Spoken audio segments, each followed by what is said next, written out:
Alright, today in class we learned how to prove triangles congruent, so we're going to use the side, side, side postulate to test for triangle congruence, and we're also going to use the side angle side postulate to test for triangle congruence. Side, side, side congruence, or SSS, is the sides, it states that if the sides of one triangle are congruent to the sides of a second triangle, then the triangles are congruent. So before today, we had to show that all the sides and all the angles were congruent. But after today, we're going to, and with this first postulate, we only have to prove that all the sides are congruent for the triangles to be congruent. So I have two triangles here, and remember that order matters. Here we show that all three sides are congruent, so I can say that ACB is congruent to triangle, and remember that the order does matter and this has to line up, so we would say X, Z, Y by your side, side, side postulate. Okay, your side angle side congruence states that, or abbreviated SAS, says that if the sides and included angle of one triangle are congruent to the sides and included angle of a second triangle, then the triangles are congruent. And what's important here is that we have to make sure that the angle is included between the two sides. So here I have a side and a side there, and F is what is known as my included side. So with that information, we can show that DF is congruent to HJ, or JH, and we have FE is congruent to HG, and it also has a right angle, and we know that all right angles are congruent. So this would be enough for us to say that these two triangles are congruent, say DFE. And again, that order matters, so if you go from D to F to E, you have to go from J to H to G. And we would say that these triangles are congruent because we've shown that two sides and the included angle are congruent in both triangles. On example 1, it wants you to determine whether the triangle RTZ is congruent to the triangle JKL. So to do this, we're trying to prove by side, side, side, because we haven't quite learned how to find angles on a coordinate plane, but we will get there. So side, side, side, to be able to prove that, you've got to prove that RZ is congruent to JL. We have to prove that RT is congruent to KJ, or JK, and we also have to prove that TZ is congruent to KL. So to show that, we've got to find all of those lengths. So I'm going to start with RZ, and to find a length, you're going to use the distance formula, which is the square root of x minus x squared and y minus y squared.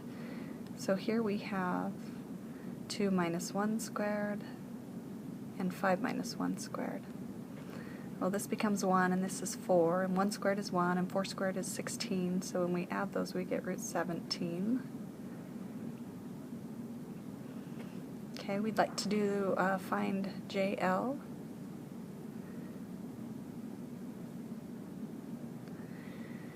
JL takes negative 4 minus a negative 3, so plus 3, and 4 minus 0. So again, you get a negative 1 here, squared is 1, and a 4 minus 0 is 4, squared is 16. We add those and we get root 17. So far, we have shown that we have one pair of congruent sides. So we're going to move on to the next pair, RT. So RT is 2 minus 5 squared and 5 minus 2 squared. So 2 minus 5 is negative 3, squared is 9, plus 5 minus 2 is 3, squared is 9, so 9 plus 9 is 18, so we have the square root of 18.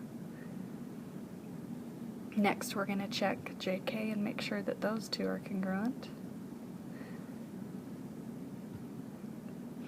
So for JK, we have negative 4 minus negative 7, so plus 7, and 4 minus 1, So negative 4 plus 7 is 3. 3 squared is 9. 4 minus 1 is 3. 3 squared is 9. So far, we have two pairs of sides that are congruent. We've shown that they have equal lengths, so we can say that they are congruent. We have one more pair to show, TZ. So TZ, we're going to take 5 minus 1 squared and 2 minus 1 squared. So 5 minus 1 squared is 4. 4 squared is 16. 2 minus 1 is 1 squared is 1. So 16 plus 1 is root 17.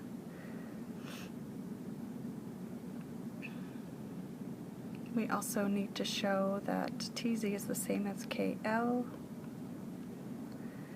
So KL, we take negative 7 minus negative 3 plus 3. And 1 minus 0 squared. Alright, so negative 7 minus 3 is negative 4. Negative 4 squared is 16. 1 minus 0 is 1. 1 squared is 1. And we add those, we get root 17. And we have just shown that all three sides are congruent to each other. So we can come to the conclusion by side, side, side that triangle RTZ is congruent to triangle JKL by side, side, side. The other thing that we can point out is that from one triangle we have two sides that are the same, so we can actually say that we have isosceles triangles that are congruent, but that's not necessary when trying to prove by side, side, side. On example 2, it wants to determine which postulate can be used to prove that the triangles are congruent, and if not possible, to prove that they are congruent, we just write not possible. So in our first one, we have a side, and a side, another side, and another side. So we've got two pairs of sides that are congruent. We have right angles. We know all right angles are congruent. This angle is included between our two sides. So we could say that these two triangles are congruent by side, angle, side. Well, we could also come back and say, hey, we've got all those sides are congruent and they share a side. We call that the reflexive property. And because they share a side, we could also conclude these triangles are congruent by side, side, side.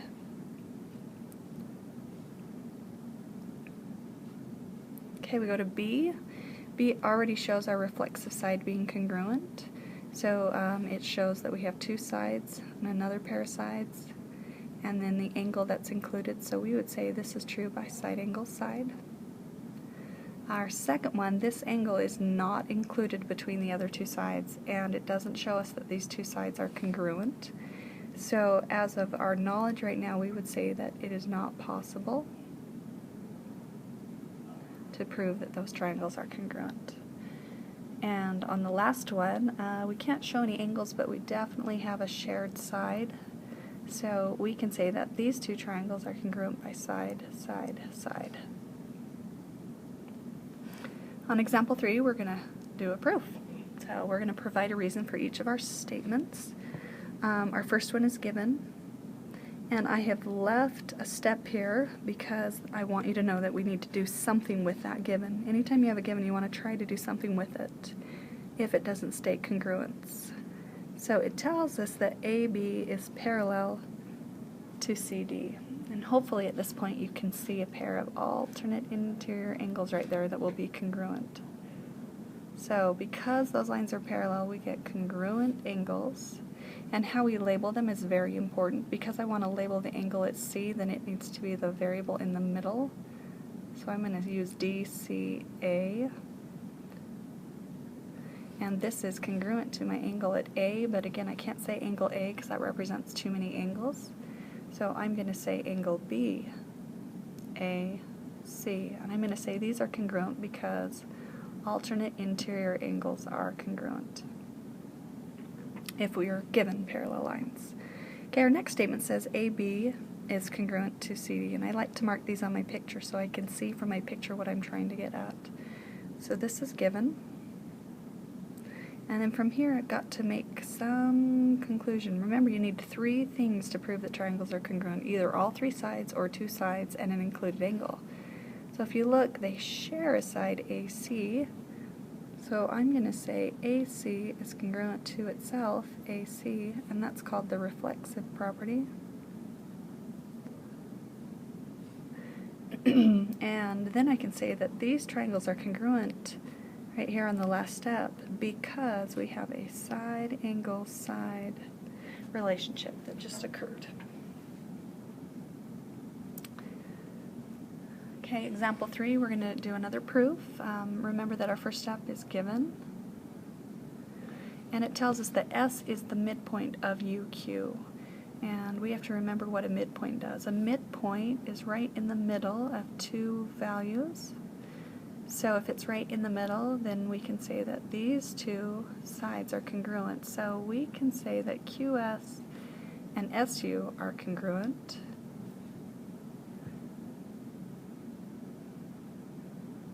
And I'll say US because of a midpoint, and I like to abbreviate midpoint MP, so I would say a midpoint, and that little arrow means gives 2 congruent segments.